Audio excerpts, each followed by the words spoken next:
My name is Jon Faine. I work for the ABC. I present the morning show on 774 ABC Melbourne, and it's my absolute privilege to have been invited by Monash University to present tonight's Alumni Speakers discussion on Reconciliation Week. The Keating Redfern Speech 20 years on, and what an extraordinary week it's been about these very issues.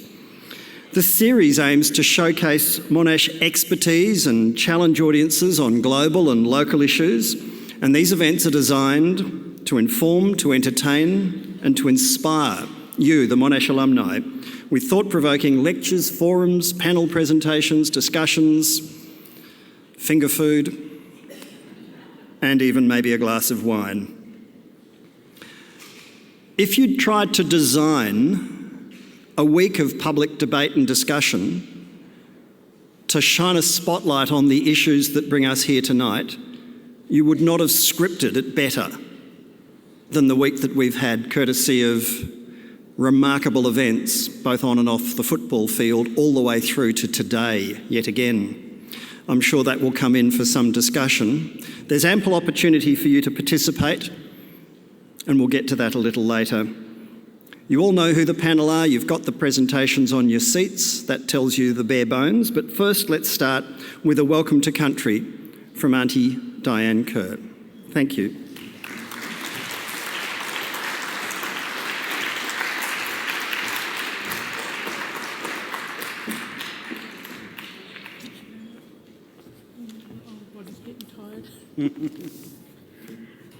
Can I lift them down a bit? Might blow up. Good evening, everyone. I'd like to pay my respects to my elders past and present, elders present here today, elders of different nations that are here today.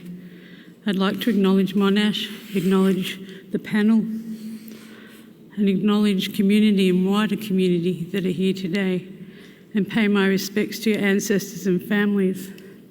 And it has been a busy few days, and it's been a lead up to reconciliation.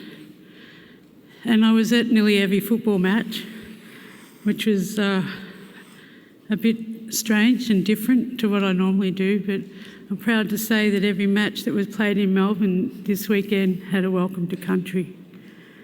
And it's the first time ever that has happened. I was at Bunjalaka with the Stolen Generations on Sunday, not only to mourn the passing of those that couldn't come, but to celebrate the resilience of the stolen generations that have been brought home and reunited with their families.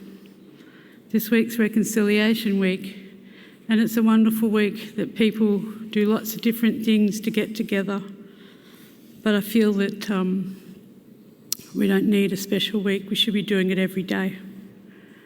Our lives are busy. We have very, very many cultures that we live with, and we have a lot here today. And I sometimes think we forget how lucky we are that we can sit here as many cultures and faiths without any fear of harm. And we do that every day without even knowledge and thinking about it. The other reason I love being here is because my family lived on the Birrungma, the Yarra, just outside these windows for many thousands of years. The MCG is my main traditional ceremonial ground. So I always feel very special when I stand here on behalf of my mother and grandmother to be able to welcome you. Seeing it's Reconciliation Week, when you do finish with these lovely speakers and have a yarn after, I'd like to ask you all to speak to someone that you don't know. Share your story of who you are, where you've come from.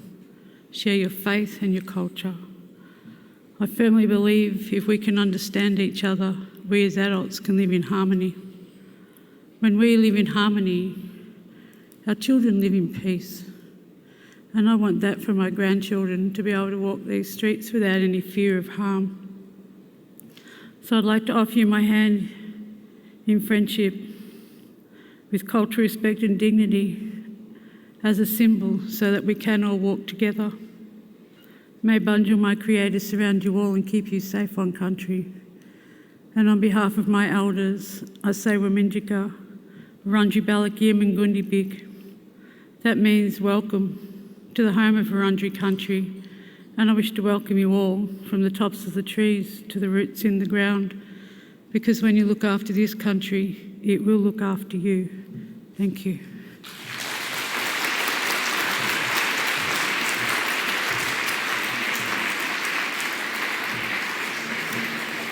Thank you to Auntie Diane Kerr. Without any further ado, the President of Monash University and Vice-Chancellor, our host this evening, Professor Ed Byrne. Thank you, Ed.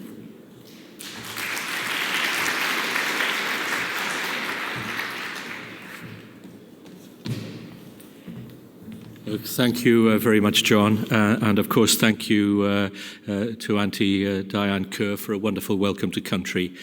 Welcome alumni, ladies and gentlemen, to this evening's event. I'd particularly like to welcome Professor Colin Burke, who is such an important person for the university, and Heather Carmody from our council. The Alumni Speaker Series, as John has already alluded to, serves several key purposes. It showcases some of Monash University's expertise. It stimulates high-quality discussion on important issues, and I guess most importantly provides educational and networking opportunities that foster a sense of community, both for our alumni and our friends. Tonight's event addresses some of what are arguably the most fundamental questions around Australia's national identity and our conception of social justice. It's now been more than 20 years, it seems amazing, since Paul Keating delivered the Redfern Speech, which is considered an important landmark in Australian history. Indeed, I saw in this afternoon's news that a great Australian, Martin Ferguson, in announcing that he won't stand for re-election, indicated that he regarded the Redfern Speech as one of the two great accomplishments of the Labour Party in the last 30 years. It was the first major public acknowledgement by an Australian leader of the devastation and demoralisation that European settlers and their descendants wrought upon the Indigenous people of Australia.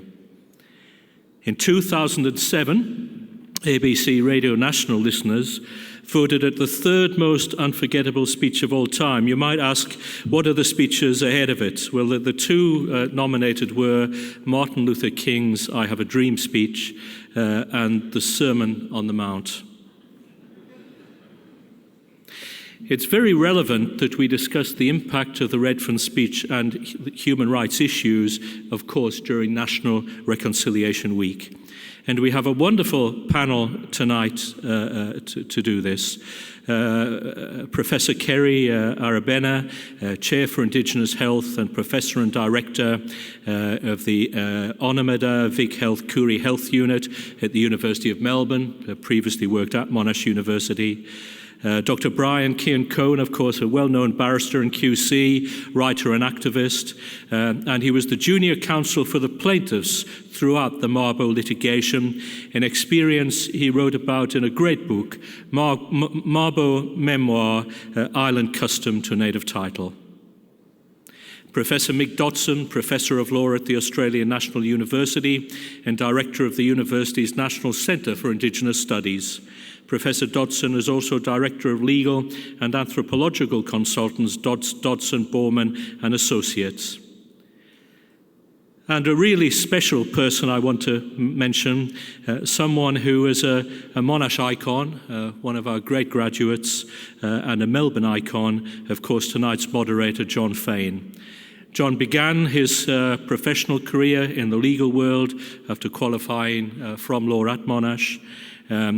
He entered radio broadcasting in 1989 as a producer, and then, of course, he's gone on to become a legendary ABC radio presenter, and I'm sure you all know that without me saying. So let's watch now some edited video of key segments of the great Redfern speech. Thank you. Well, I'm very pleased to be here today at the launch of Australia's celebration of the 1993 International Year of the World's Indigenous People. It will be a year of great significance for Australia.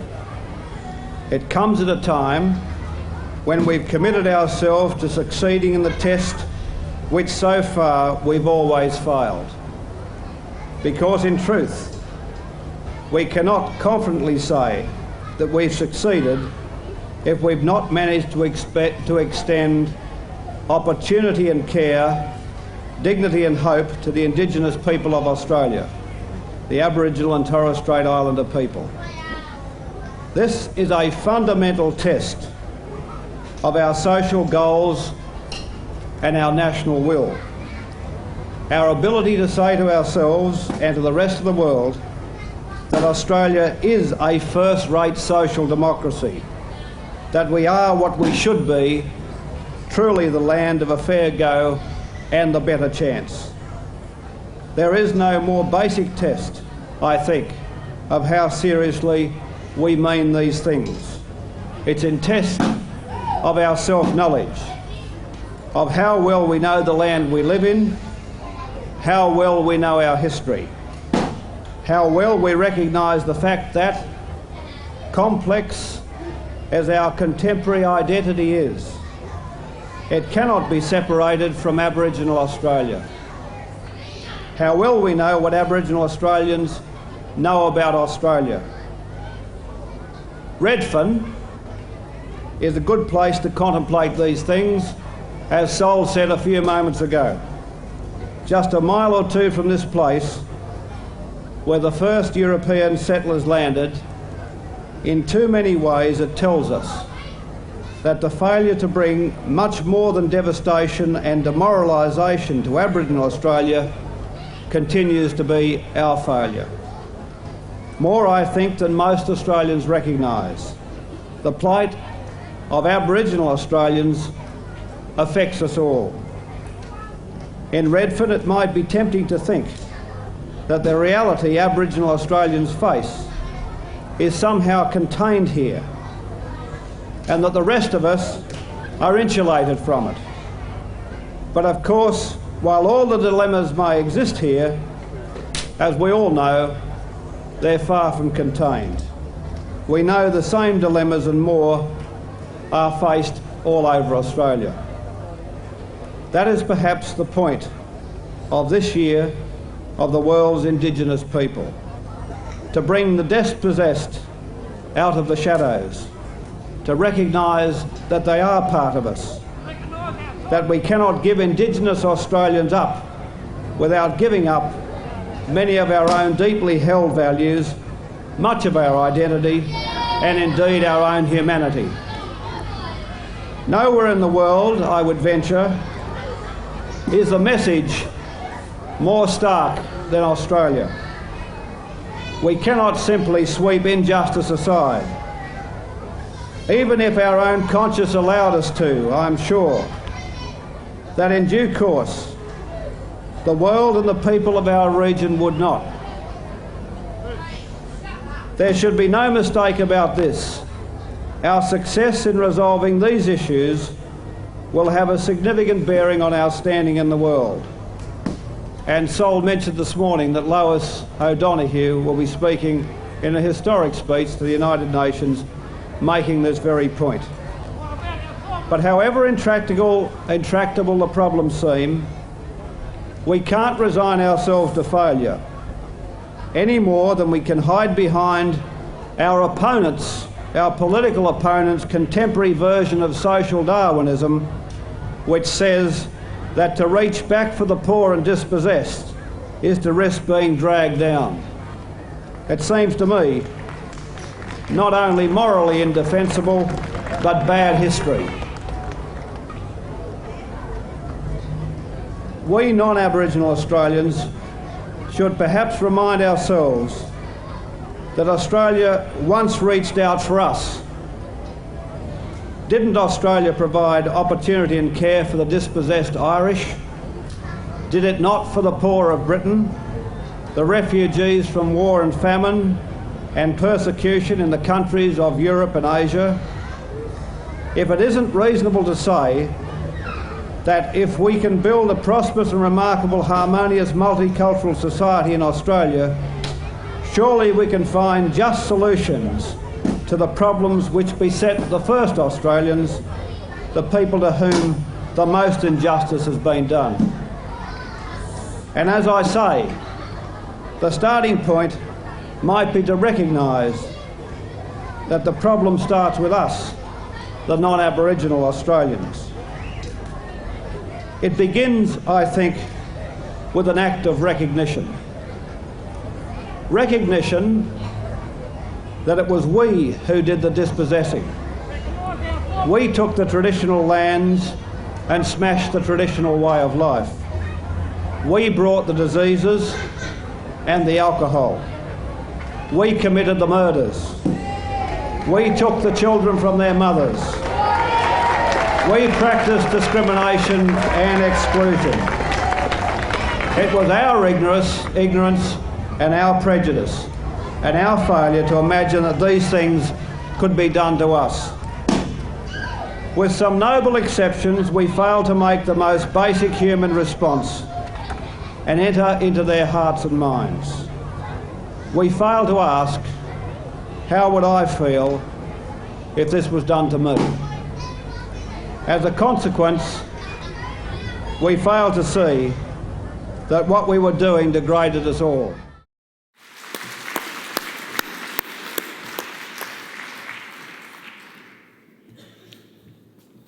It's an extraordinary speech. It certainly is. What we did degraded us all. It's really quite startling. I can't recommend enough looking at Keating's most recent book, which is a collection of speeches he's given over the years since he stopped being Prime Minister. It's full of extraordinary wisdom. But we're not here just to celebrate Paul Keating. We're here because of Reconciliation Week and to make observations on what's happened since. Our first speaker is Mick Dodson. Apart from being an Australian of the Year, now a Professor of Law, a Monash graduate, he's also a top bloke, something that was much noted in the law school that I joined, which Mick was just finishing up at, back as a baby law student at Monash Law School. He left his mark there, as he has wherever he has gone ever since. Mick will speak to us. We'll hear from Brian and Kerry. We'll hear from you for Reconciliation Week, the significance of Keating's Redfern speech 20 years on. Thank you, Mick.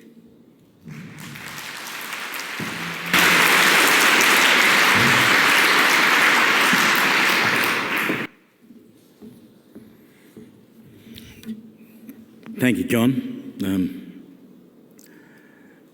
Good evening, everyone, and thank you, Auntie Diane, for yet another warm welcome to country of the Wiradjuri people of the Kulin Nation. It's always a great honour and pleasure to be on your ancestral lands, and I want to pay my respects to you and the elders of your peoples, both present and past. Also, can I thank the Monash alumni for turning up. I met an engineer up the top before we started, when we were mingling. I didn't know him at Monash, but he claims to have never been to the knot. But he's promised, he now has two daughters at Monash, and they're regular visitors to that waterhole. I rarely went there in my time, of course, but I also met an alumni up there who said, "I'm really looking forward to what you have to say tonight, Mick." And I said, "So am I." So I got no bloody idea. But I got a list, and I suspect my daughter had something to do with it, because she works at Monash, of all the things I'm supposed to do. And I said, look, sweetheart, I've only got 10 minutes.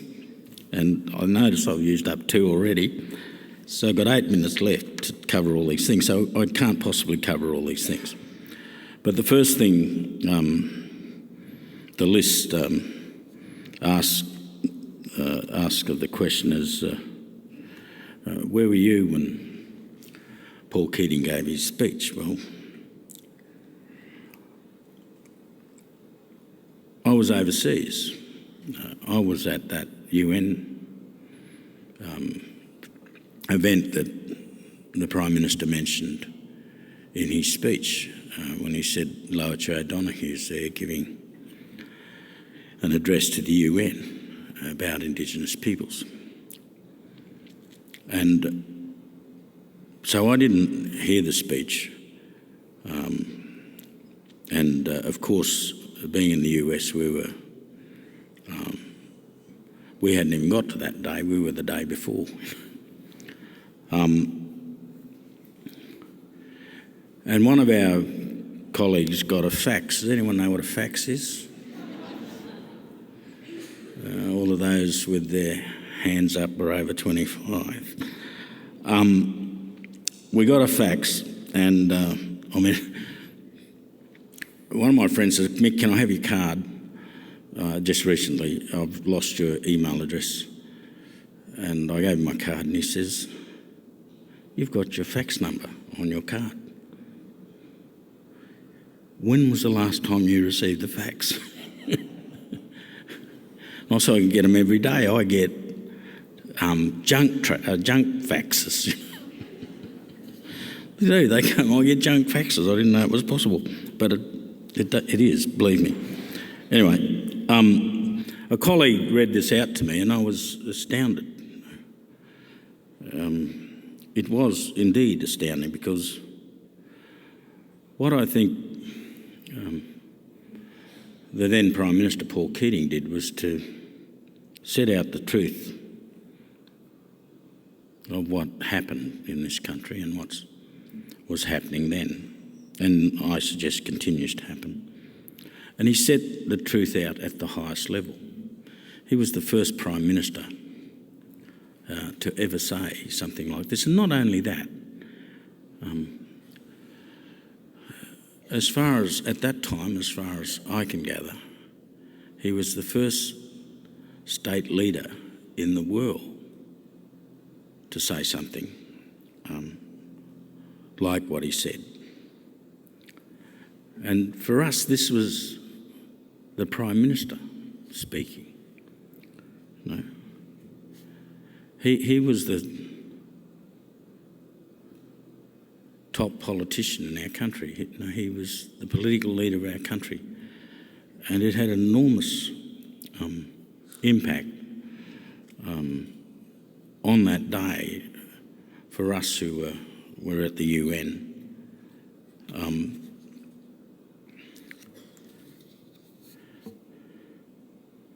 And I think it still resonates, particularly with us, Indigenous Australians. What I was asked to do tonight was also to look at what's happened since that speech 20 years ago, when we had a lot of things that happened. We had the native title legislation with following the Mabo decision. We had the appointment of the Social Justice Commissioner to the Human Rights and Equal Opportunity Commission, as it was then known.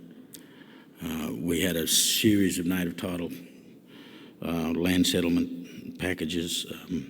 There was the establishment of the Aboriginal and Torres Strait Islander Commission, the Reconciliation Council, succeeded eventually by the Reconciliation Australia, and we had an apology from Kevin Rudd.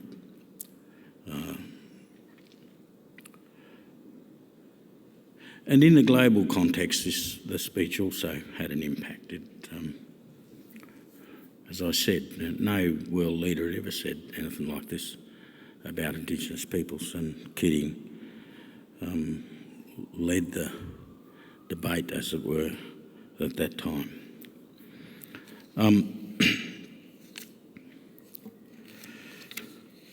I can't say that nothing negative has happened from these events. I think the native title legislation that some of us negotiated with Paul Keating was pretty fair, balanced, and gave native title applicants, native title holders some power over what happened on happens on our traditional land. But after Keating, Mr Howard got his hands on it and wrecked it, essentially, and really diminished the position of strength that Aboriginal and Torres Strait Islanders had under the Keating legislation, to put us at the bottom of the pecking order in respect of whose rights came first when it came to use and management of our lands and our resources. And things haven't changed, and in fact native title is pretty much a great fraud on Aboriginal and Torres Strait Islander peoples, because it's under Keating it had the capacity to deliver, but once Mr Howard got a hold of it, it lost that capacity. And as I say, it's pretty much a fraud these days. We had the appointment of the Social Justice Commissioner. I was the first one. That allowed at a national level for the leadership of discussion around human rights and social justice issues, and the Social Justice Commissioner reports directly to the Parliament, which is a useful thing. I don't know, they certainly didn't take much notice of what I had to say to them, but I don't know what subsequent Social Justice Commissioners have done, but it seems, I think it's a wonderful thing that we have a Social Justice Commissioner, but the political response is one of, I've ticked that, and that's done. Native title hasn't been entirely useless to everybody, but pretty much most people, but there are some people who've got some, including my people, who've managed to get some leverage out of our determination of native title. ATSIC was something that was in evolution and cut off at its prime, again by the Howard government. And the Reconciliation Council, Mr Howard didn't think much of reconciliation. It really lost its bite, but I think things have turned around ever so minutely since. And Mr Rudd's apology, sadly, Mr Rudd's apology, the stolen generations wasn't followed by any meaningful action. There's still a lot of outstanding things, particularly in the recommendations from the Bringing Them Home report, that go unimplemented. So, to keep John happy, I will say, in conclusion,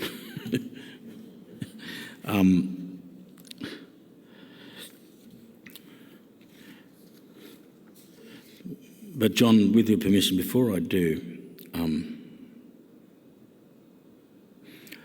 one of the things that's changed since the Redfern speech, I think, and I've seen this on the ground, one is the emerging Indigenous leadership in this country. It's amazing. I see these young folks who, at least as far as, my generation, we probably could boast about 3 or 4 people who had a post-high school qualification. The kids today are smart. They have a really good formal education. They're very much steeped in their culture and language and their identity and who they are.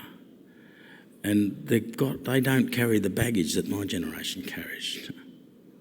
I hope that's because of what we did, but I'm very confident about the future because I think we've got solid young leadership emerging, and they're going to carry on the struggle for us. And with, the help of so many non-Indigenous Australians who believe in a fair go for us. The other thing I've been deeply involved in, I think has been a huge success, and it gets unsung, is Aboriginal and Torres Strait Islander governance. We have the best systems in Australia, and the rest of the country ought to emulate what we're doing. And we've bothered to go out to the world and learn from them. And some of the things I've seen would blow your socks off. So, in conclusion, 10 minutes later he says,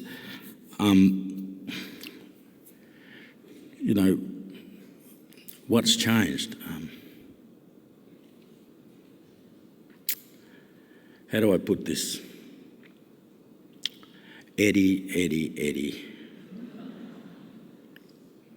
What were you thinking? He says he wasn't thinking.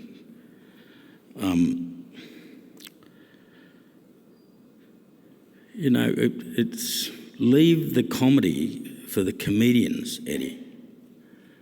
The biggest problem we have in this country is racism. And it's not just racism towards Aboriginal and Torres Strait Islander people. It's racism towards anybody who's different. And we see people from other cultural backgrounds complaining about this, and we say, welcome to our world, because that's what we cop day in, day out. That, I think, is our biggest problem, and that's the thing that hasn't changed. If Eddie thinks it was, light-hearted or tongue-in-cheek, it's a very, as Daniel Wells said, it's a very fine line you're treading here. And some other blogger said, no one who understands racism and its DNA would think of saying something like this. This stuff runs back centuries. It runs back to Greek civilization. The ancient Greeks, that's where its DNA begins. It's about the savage. And it's reinforced by people misunderstanding Darwin and the missing link. We've been copying this crap for a long time. And it's time that it stopped. And it's not just an error of judgment. If you know what racism is, you won't make these errors of judgment. And as the Sydney Swans coach said, I can't understand how this still happens. Well, thanks, John, I don't either. We're supposed to be a new, mature nation state. I'm told in the papers this morning that this is the best place in the world to live in. Not if you're different, it ain't.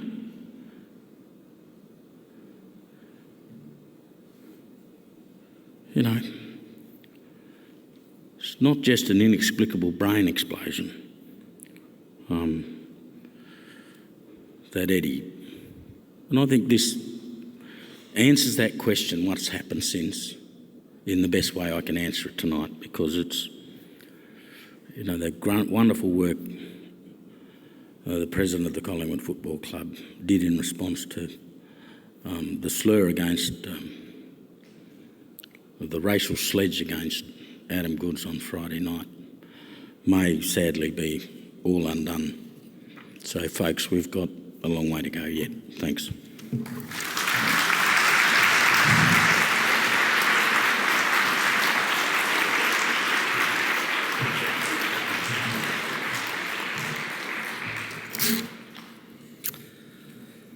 Well, thank you very much for setting the agenda for this evening, Mick, with your remarks, both historical and current.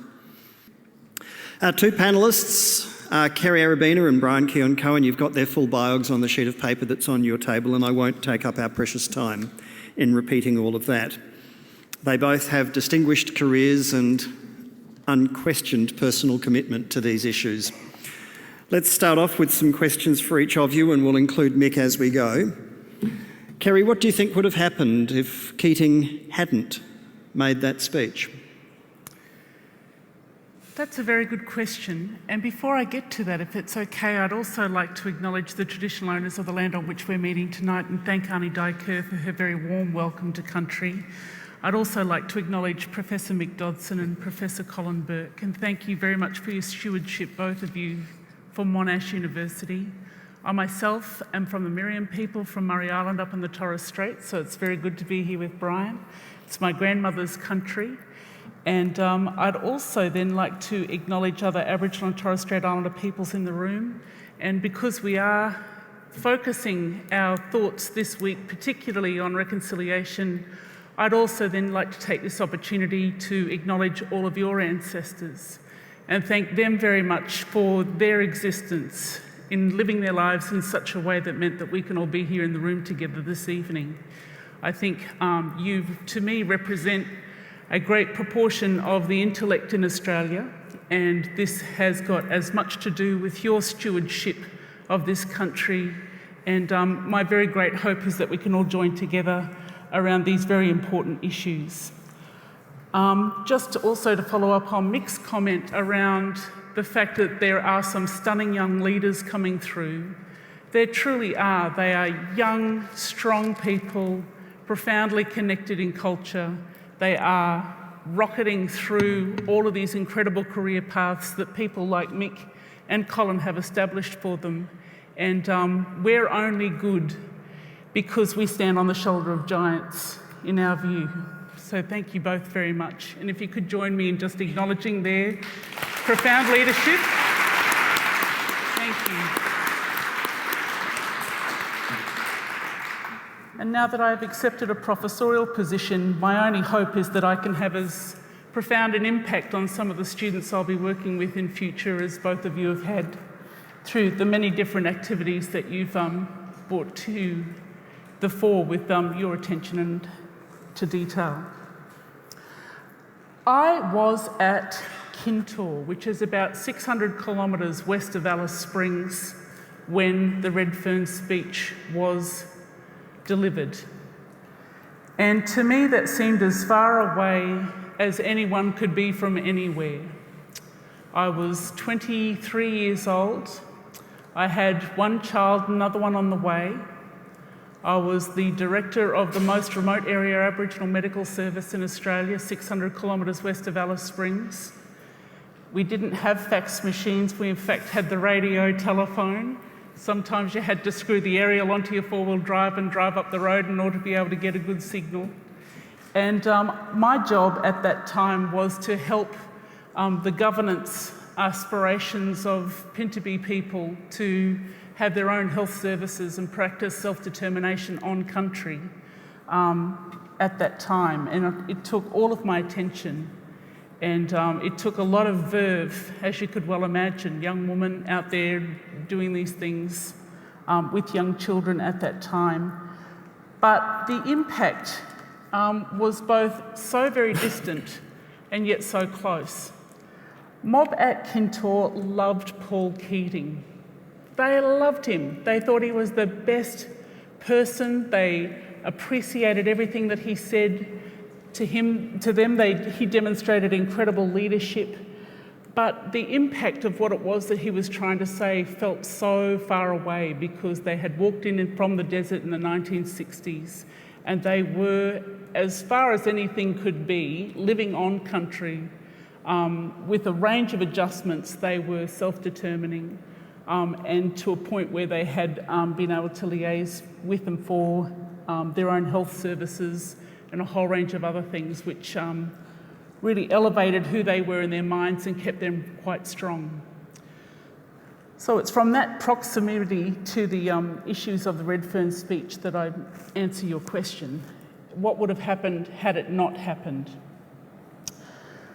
I would have thought that the aspirations contained in the speech are, I should say, left hope in people's hearts and minds. It absolutely did. But I think 20 years on, they're still to be realised. So whilst it was captured at a very important time in Australia's social democracy in terms of the way that we think about these sorts of issues, it was a speech that was equal of any in that era, and one that I would hope to, be able to emulate one day. I think it is one of those things that we all aspire to. I think we've still got some way to go to being able to realise it. And I think that that's what the importance of things like self-determination but reconciliation truly give to Australia. It was a great gift to give Australia. I think it would have been delivered at some stage. Perhaps it could have happened now. I don't think so, though. But I would like to think that at some stage, even if it wasn't Keating, that someone could have made those kind of announcements and taken ownership over the tragic history of the building of this nation, but also then created for us a very strong vision for the future. And that's what I admired most about the speech was it's very rare nowadays that you are able to have an imagining about what it might all be together, and where you are able to invoke and call upon different images about what we might all be together. And I think Keating did that very, very well. Thank you, Kerry. Brian, similarly, the impact of the case that took up a decade of your life, the Mabo decision, I have vivid recollections of debate after the High Court handed down its decision, debates with Tim Fischer, with Robert Gottliebson, with the Farmers Federation about the impact that the decision would have. Tim Fischer saying that your backyard wasn't safe from a land claim, and that this was the clearest case you've ever seen of the Parliament needing to legislate to undo the impact of the Mabo case. So not just jurisprudentially, but culturally and politically, along with Keating's speech and Mabo. What do you think the impact now would be? Sorry, John, say it again. 20 years on from Keating, 20 years on from Mabo, yep, with all the political controversy, all the argy-bargy, all the debate, where do you think we've ended up now? We've ended up, I think, halfway down the track that Keating envisaged. Let's go back for a moment to the context in which he spoke. And before I go forward, may I also acknowledge the traditional owners. Many of them have been my clients over the years, and thank you, Mick, and thank you, Kerry, for those remarks. Keating spoke in December 1992. This was 6 months after the Mabo's decision was handed down. It was a time of intense critical response from people in senior positions, in journalism, in politics, in industry, who should have known better. And John, to your recitation of bad guys, we can add Hugh Morgan of Western Mining, we can add Jeff Kennett, who also spoke about backyards at risk. These were claims designed to alert an alarm, and Keating stood up, I think, to present a different agenda.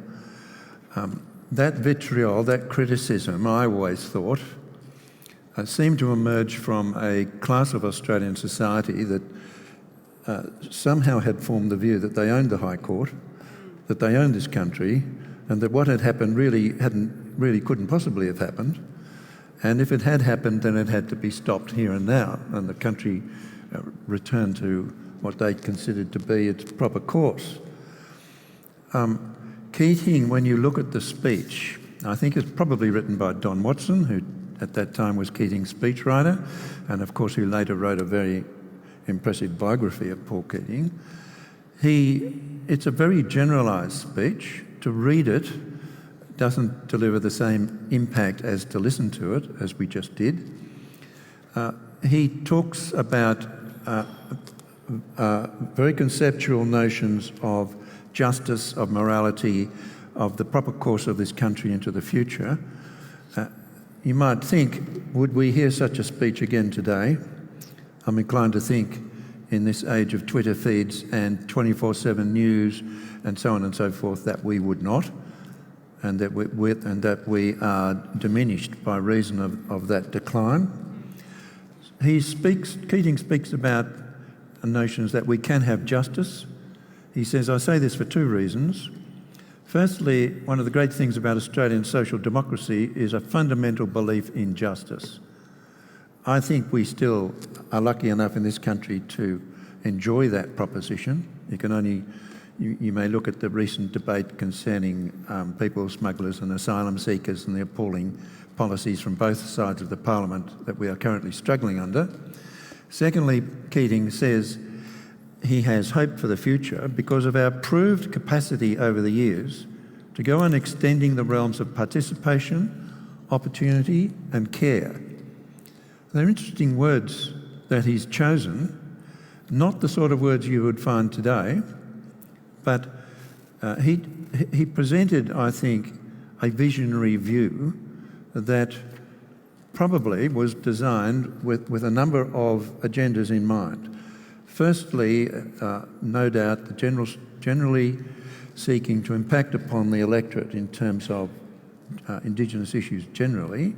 Secondly, he had on his plate an enormous problem, and that is what to do with this wretched Mabo decision. And it led into an extensive negotiation, an enormous debate in the Parliament. Mick, of course, was in the Parliament, very active in that fight, leading to the eventual enactment of the Native Title Act in December 1993.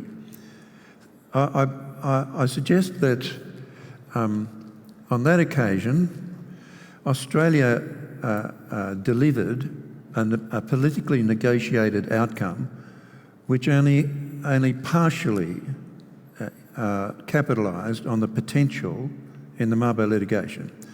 Think of it this way. In 1974,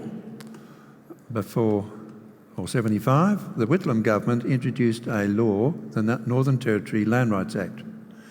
That law fell with the dissolution on 11th of November 1975, was picked up by the Fraser government, was amended, watered down, reintroduced and enacted in 1976. That law then and now, to a lesser degree, included a right to veto over mining development on Aboriginal land in the Northern Territory. Can you imagine that principle being enshrined in a state or federal law dealing with native title in this country today? It won't happen.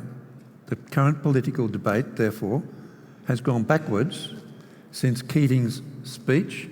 I think he was trying to move it forwards, and he was appealing to our higher sense of justice, of morality, of history, and of a basic fair go for all Australians.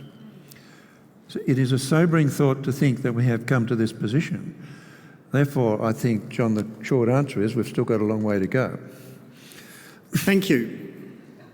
We'll get to questions in a few minutes. You can frame your ideas and we'll have some roving mics that will be available for you shortly. Mick, when you were talking specifically about the emerging Indigenous leadership that you said was simply amazing, you said they're not carrying baggage like we did. They're not carrying baggage like we did. What baggage was that?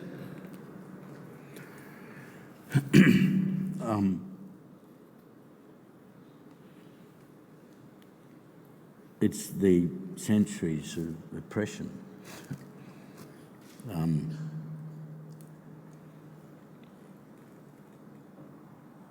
My generation is the post-war baby boom.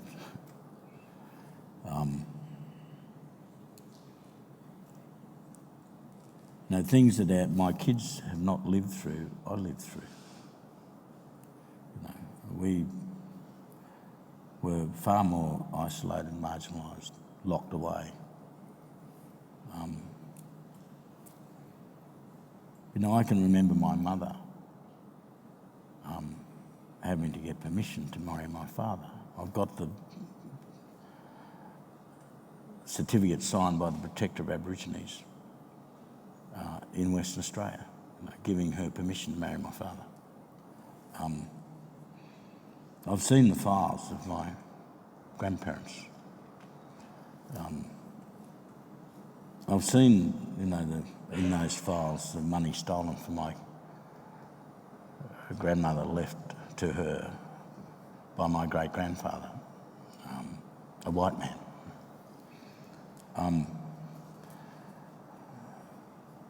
I've seen the wardship certificate my mother had to make her an honorary white.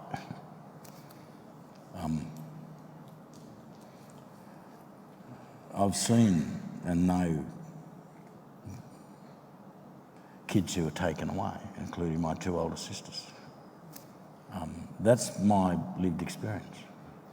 That's not the lived experience of my kids. That's what I mean about the baggage. And it's very hard to get over the huge resentment about that, sometimes bordering on hate, that sometimes makes your judgment not what it ought to be. That's what I meant by that, Now, fortunately, that's not happening to our kids and our grandkids. But, if you listen to some of these crazy politicians, they want to bring back a lot of that stuff. Lunatics. And Kerry, do you think there's a different set of baggage for the current generation? Mick and I had the opportunity to do some work called Will the Real Aborigine Please Stand Up? And it's actually around the construction of deficit discourses in which we are all now placed.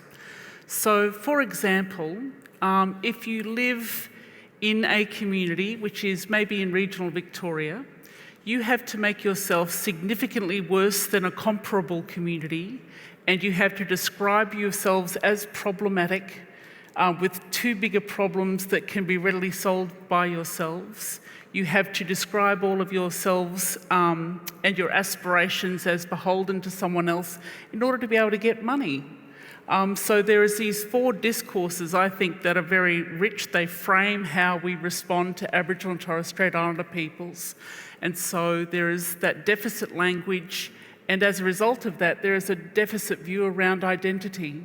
So I think that there is a different kind of baggage that's being played out. Certainly with Monash, some of the work that you do I think is fabulous. You work into prisons. I'm looking at Stefan sitting down here who does some really brilliant work.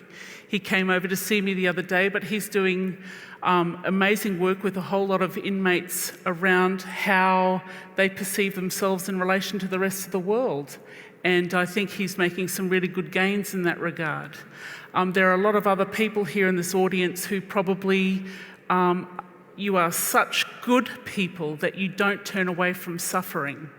And there are many different ways in which people suffer. And what you do is help construct themselves to be successful. And I'm looking at Rob Grenfell here, who's just come from Fitzroy Crossing back down through to Fitzroy. But he went up there with the Heart Foundation and gave people the opportunity to take control of their health and promote their own success, and recognising that is what it is. So we see how the issues of identity get framed up by the Andrew Bolts, how you're made to feel less than if you haven't got a connection to country. If you're highly urbanised, then you're not given the Indigenous status that you would have if you lived in a remote area, Northern Territory. I think these things play themselves out in very different ways, but it's because of the level of protection that our parents gave us that we don't experience that societal oppression so violently. But what I'm finding is that we are more capable of violence between each other and certainly to ourselves. And so there has been an incredible internal placing some of those things internally. That's my experience in working with people who are needing and requiring health interventions. But certainly what we're also now getting is this incredible spectrum through our communities where whilst some of us experience disadvantage and some of us are not able to demonstrate leadership in all aspects of our lives, as Mick said, we are now making these bigger investments and we're starting to get a very competent, capable middle class. And can I just tell you, that does our heads in. You know, who are we still Aboriginal or still Torres Strait Islander if we are middle class? And so there are lots of dilemmas about coming out as a person with who has acquired a certain level of financial stability. But what we're also finding within that group of peoples is this incredible cultural revitalisation. And certainly in the ACT, particularly with the Torres Strait Islander community there was a lot of emphasis between us on learning dances, learning songs, learning language, participating in different cultural events, celebrating different things. And so whilst I understand that a lot of us still have suffering, a lot of us are also taking the opportunity to celebrate who we are, and we're getting many more forums to do that. So the Deadlies, the Governance Awards, the NAIDOC celebrations, Mabo Day is happening on Monday. All of these things provide us opportunities to celebrate who we are, and we believe enrich this Australian nation with our nations immeasurably. All right, and thank you. One more question from me and then to the floor. We've got some roving mics that'll be making their way around. Give me a wave of your hand. I'll try and spot you in the order that I see you. I'll call for you to ask a question too, and I'm getting some waves from hands already. Mick, just finally, the sort of $6 million question. Tony Abbott, according to the opinion polls, is a lay-down misère to become the Prime Minister of Australia on the 14th of September. He's got an unquestionable sincerity and a commitment on Indigenous issues. In particular, his relationship with Noel Pearson has been remarkable. What are you expecting, if indeed there's a change of government, what are you expecting from an Abbott government on Indigenous affairs? I hold no fears about Tony Abbott and Indigenous affairs. My problem is not Tony Abbott, it's his Liberal Party colleagues and his coalition colleagues. I don't think they're anywhere near where Tony's at on Indigenous affairs. And, history shows that Prime Ministers don't always get their way. The leadership that we saw from Keating that brings us here tonight, you don't expect you'd be able to get that same level of leadership in the future? I mean, there's only one Paul Keating. And, there's... I don't think in my lifetime I'm going to see anybody match that. John, can I be heard? Yes. John, it's an interesting proposition. What you mean is we are looking at a shift of power in the federal parliament. That is to say, politicians, of course, have enormous power by virtue of legislation, ultimately. Raises the question in this country on Indigenous affairs, which is the course more likely to deliver long-term change for the nation and long-term levelling of the playing field when we talk about discrimination. Firstly, you can go to the parliaments of the states and the federal parliament. Given the swings and changes in policy, given many issues are far too hot to handle, that's often very unreliable. Secondly, you can go to the courts, and we've seen pluses and minuses over recent decades since Paul Keating spoke. Mabo was a win, stolen generation cases in the High Court were a loss, and one can go on and on. That can be a risky business, but it can also be a very independent business that tends to be governed by principle rather than politics. You'll appreciate I'm very cynical about principle in politics. Thirdly, though, we can go to the people. That means constitutional reform. At the moment, we have supposedly before the community 2 proposals for constitutional reform, one concerning recognising local government and the federal constitution, the second concerning recognising the Indigenous rights in the constitution. The Indigenous rights issue, by cross-party agreement and by, as I understand it, agreement amongst Aboriginal leaders, has been deferred for fear that it might be lost. Now, Australia is way behind the rest of the common law world, Canada, United States, New Zealand, in constitutionally recognising its Indigenous people. So I would suggest the question is not directed at the Prime Minister, but directed at the people by way of constitutional reform. And Kerry, before we take our first question, which is up on the aisle on the side, if we can get a microphone to that gentleman there. Kerry? Tony Abbott. No, I'm gammon. He has said that there will be bipartisan support for a range of different initiatives that are currently in play. So yes, they will support the constitution reform going to referendum. They will support the development of the Aboriginal Health Plan. They have supported the National Congress of Australia's First Peoples and will participate in the policy-making initiatives through that kind of an organisation. I don't know what their position is on Gonski, but I know it's going to have a huge impact on our sector. So we'll see what happens in terms of that and whether he can claw that back for the higher education sector. So there are going to be some changes, but I would have to agree with Brian. Any politician is only there because of the expressed will of the people. And they are not able to hold us to ransom on anything that has to do with our civil rights and the way that we want to define our nationhood. We have to take the will of the people to the politicians and let our voice be heard. That's it. It doesn't matter who's in power.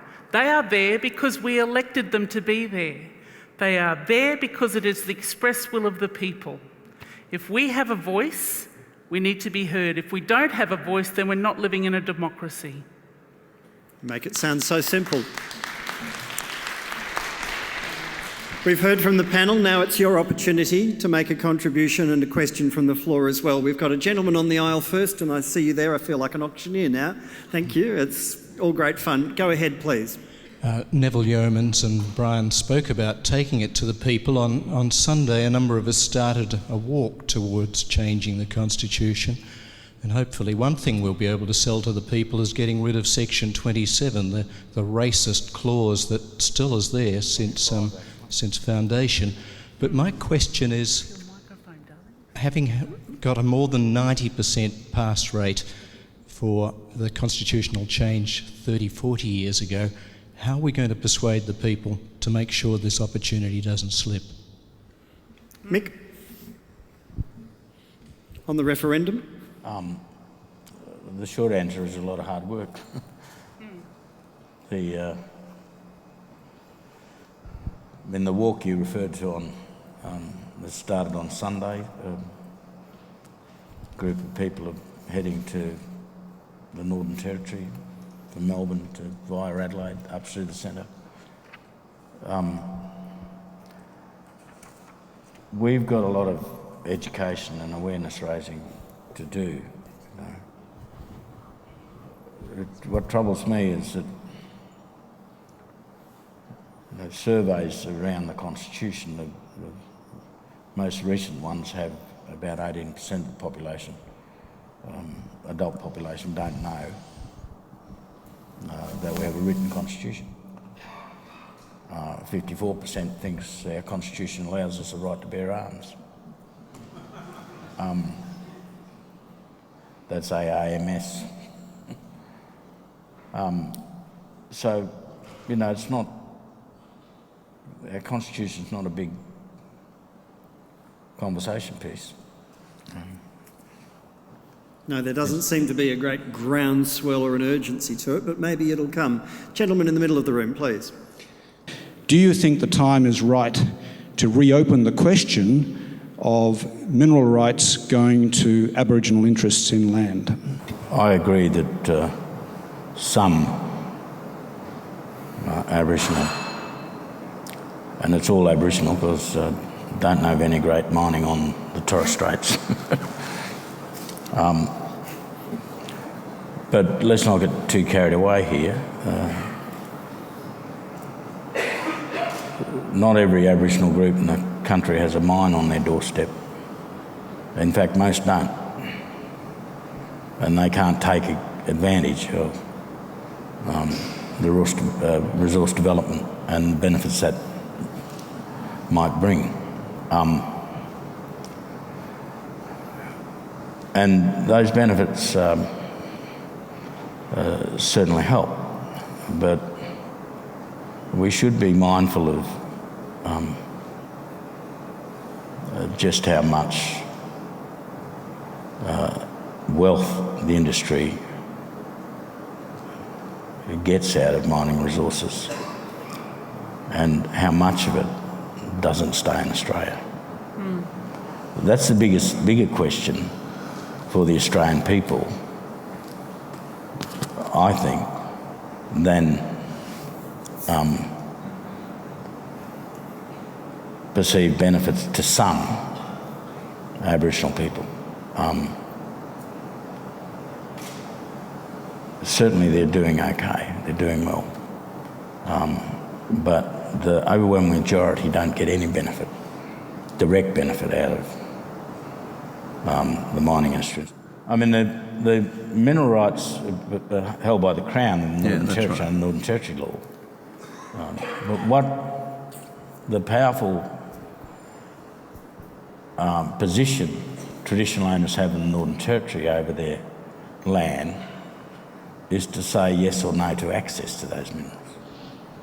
The Crown may own them, but if you want to come on the surface, you've got to get consent. That's not the case with native title, of course. But if you're fair dinkum about helping Aboriginal and Torres Strait Islander people with economic development, one way, if you gave us ownership of the minerals, I'll give you economic development. The minerals, of course, are owned by the Crown, and the Crown, in the form of the Minister for Lands or Minister for Mines, grants mining tenements, leases, development leases to whoever in respect of whatever land. So your question's better directed at that national level. Secondly, just to emphasise Mick's point, the main avenue to access to the resources benefits of this country at the moment around the country is by way of agreements with mining companies that wish to access native title land to explore, and if they find something, extract resources. The trouble is that the most dispossessed and the most in need have the least access to the native title system. That is to say, the communities who historically occupied the eastern fringe, the fringes of this nation, the whole of Tasmania, the people who have suffered most dispossession and destruction of culture are the very communities who are unable to establish native title. That is a great injustice, and that should be corrected. The current federal government has various proposals before the Parliament in the form of a bill to amend in a rather minor way various features of the Native Title Act. There is one fundamental amendment that would fix this, and that is to reverse the onus of proof in respect of native title claims. What that means is that a community comes to the federal court and says, I can demonstrate that I'm a member of the Kulin Nation and that where that room called the Edge sits on the River Yarra, my ancestors occupied that land and I am descended from those people. All they have to demonstrate is descent. Then the court, under this proposed amendment, accepts without question what is accepted in New Zealand and in other parts of the common law world, i.e. you, the descendants of those original occupiers, now own that land in native title, subject to one thing. That is, the respondents, being governments, mining companies, pastoral companies, tourist operators, coming to court and bearing the onus of demonstrating extinguishment. Okay. So the onus shifts. That would deliver some equity in terms of access to resources.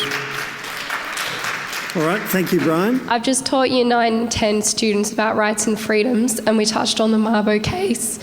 What do you think is the most important thing they need to take away from or learn from that? I'm here. You know, because it happened there, I'm allowed to be here. And I think that that's been one of the most profound things for me personally.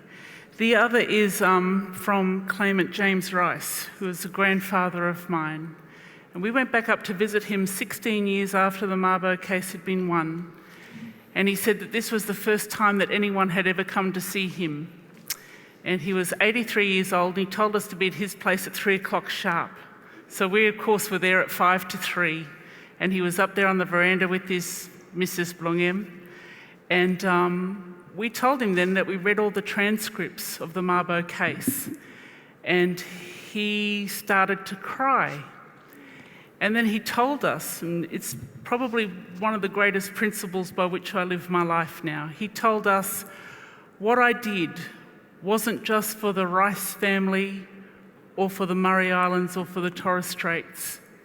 I did this for the whole world.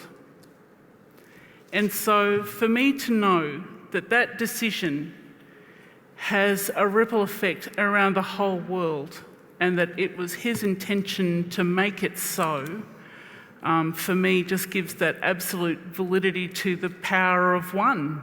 You can be one island in one nation of the 300 that are Aboriginal and Torres Strait Islander First Peoples, and you can have a profound impact around the world.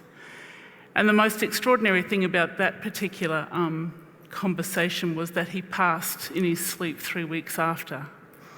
But he got the chance to actually reflect upon what it was his contribution made, and he was a great warrior. We are a great warrior people, and we hunt now in different kinds of ways for different kinds of things. Thank you, Kerry. That's lovely. It's, very briefly, Brian, then. It's nice to see the community of Murray Island still having a great impact on this country. James was a wonderful man. He withstood enormous pressure from various quarters to continue with the litigation, and I greatly admired him. But my answer to the question is the same, the power of one. The real lesson out of Mabo is to look at the individuals who persisted and who succeeded against significant odds. Each individual assumes that potential and that responsibility. It's a simple lesson. It's a brave man who stands between an audience and refreshments. I don't intend to be that brave. Just one last question. So we have Reconciliation Victoria, but then when we look at Truth and Reconciliation in South Africa, do we need something like a Truth and Reconciliation Commission here in Australia? Do we need to do that? Do we need a Truth and Reconciliation Commission in Australia, like in other countries, not just South Africa? Not just South Africa, but that's just an example. One of many examples where it's worked. Mick, would you like to see it? I've never had this question before, so it's not something I've really gut feeling thought about. I think it may. I'd have to think about it, but it may have a role to play. I have a different view about reconciliation, and that it doesn't have an end point. I think it's the arrangements that each generation comes to about how we share this country. And one generation ought to not set the terms of that forever. And I see it as having no end point. It's an ongoing process. It's a perpetual conversation. Yeah, and what we might feel in 2013 we might feel comfortable with the people of 2033. So no, I'd hope they're taking it further, but I don't know about a Truth and Reconciliation Commission. I mean, we've had various inquiries and commissions. We know the gravity of the problem. We know the size of it. Perhaps we ought to have a commission that is tasked with forcing implementation of all those recommendations of the library full of inquiries and commissions that we already had. Kerry, gut feeling? Gut feeling, I think that each generation will have their own Truth and Reconciliation Council. For example, Mick led the talk about what happened with the deaths in custody. That was an extraordinary witnessing of when people were vulnerable. At the moment, we have the inquiry around the Catholic Church witnessing what has happened to the victims of the terrible injustices that happened there. There will be a range of injustices and there will be people who will need to be heard as a result of that. I don't think that should be contained within just one race of people. I think there are a range of vulnerabilities that we need to witness and share. And Brian, finally? I think you need to focus on particular issues where it can have its role to play. Yep. I was in South Africa shortly after Mandela came to power, talking to people about Indigenous rights, but also the Truth and Justice Commission that was established there. Its main objective was not to develop findings in terms of prosecuting the appalling crimes of apartheid.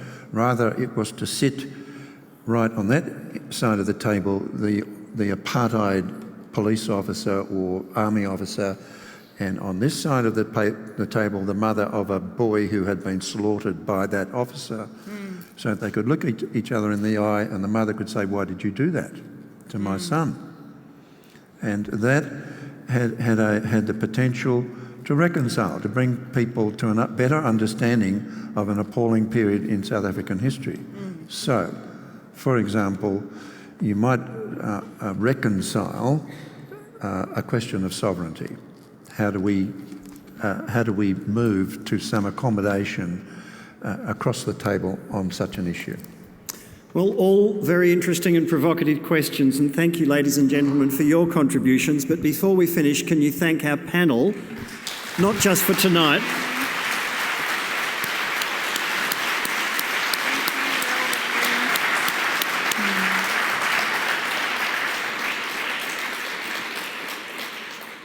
and you're thanking them not just for tonight, but for each of them for their life's work, which brings them to the panel and to the stage today. Thank you for making the commitment.